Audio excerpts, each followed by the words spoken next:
ખેડૂત મિત્રો, 7 બાર તો રોજ આપણા હાથમાં ફરે છે, પરંતુ હમણાં નવી માપણી વચ્ચે મને ખબર પડી કે ખેડૂતોને જ્યારે કહીએ કે 7 નંબરમાં લખેલી વસ્તુ સુધારામાં બતાવવાની છે, તો ખેડૂતોને જે 6 બાબત હતી એમાંથી 2 કે 3 બાબતની જ ખબર હતી. એક નકશાફેરની ખબર હોય, જે નકશો આવ્યો હોય ને એમાં વિસંગતતા બધી ખબર હોય, ક્ષેત્રફળની ખબર હોય કે ભાઈ ઓછા આવતું થઈ ગયું છે તો, અને બીજી ઘણાને સામે સામે કબજા બદલી ગયા હોય, પણ જ્યારે એને કહીએ નામમાં સુધારો છે તો એ કંઈ જોયું જ નથી, ખબર જ નથી. સત્તાના પ્રકારમાં ફેરફાર છે તો એ તો ખબર જ નથી, ખેતરના નામમાં ફેરફાર તો ખબર જ નથી. તો ચાલો આજે તમને તમારું 7 નંબર પરફેક્ટ વાંચતા શીખવાડું.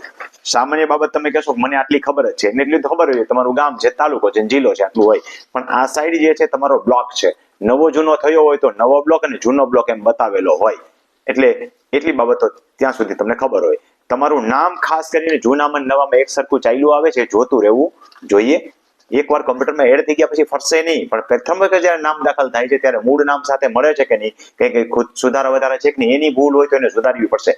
તમારી ભૂલ હોય તો એ સરળતાથી નહીં સુધારી દે, પણ કમ્પ્યુટર ના નાખવાથી એની ભૂલ હશે તો તમને એ સુધારી દેશે ને સુધારાવી લેવી જોઈએ.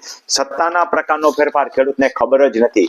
સત્તાનો પ્રકાર એટલે કે ઓરિજિનલ જૂની શરતની જમીન છે, નવી શરતમાંથી જૂની શરત થઈ હશે ને તો જૂની શરત બતાવશે, પણ ત્યારે નીચે જોવું જોઈએ કે બિનખેતી પ્રીમિયમ પાત્ર લખાઈને આવે છે.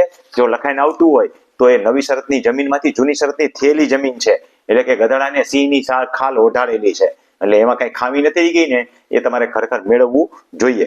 નવી અને અવિભાજ્ય પ્રકારની જમીન એવું આવતું હોય, કોઈને દિવેલિયું કે એવો શબ્દ આવતો હોય તો ખાસ ચેતી જવું. એવી રીતે ખાલસા, સરકારી આ જમીન જે છે એના માટે એના સ્પેશલ પત્રક, ટિપ્પણ અને મૂળ આકાર નોંધ વગેરે ચેક કરી લેવી જોઈએ. હવે જાય છે આપણે જરાયતન છે કે બાગાયતન, એ તમને અહીં બતાવશે.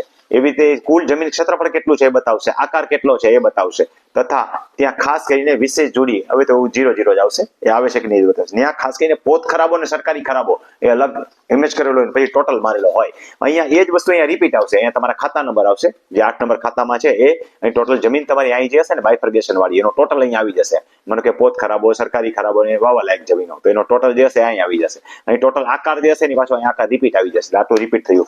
હવે અહીંયા આવે છે તમારી ટાઇટલ રિલેટેડ નોંધો. એમાં પ્રથમ છે મૂળ નોંધ છે, ખરેખર મૂળ છે કે નહીં જોઈ લેવી જોઈએ, ઘટતી હોય તો વિસંગતતાવાળી કાઢી નાખવી જોઈએ. આખું ટાઇટલ પત્રક આનાથી મળે અને મેળવતા મેં અનેક વખત શીખવાડેલું છે.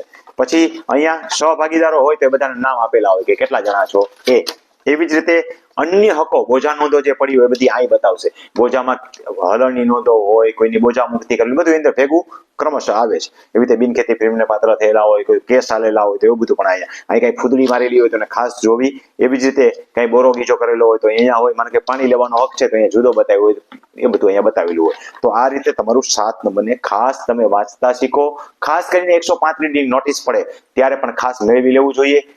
જ્યારે બી માનો કે આ કઈ પણ સરકારી પ્રક્રિયા થઈ એટલે નવું પ્રોમલ્ગેશન થયું ત્યારે પણ મેળવી લેવું જોઈએ જૂના પ્રમાણે નવામાં છે કે નહીં.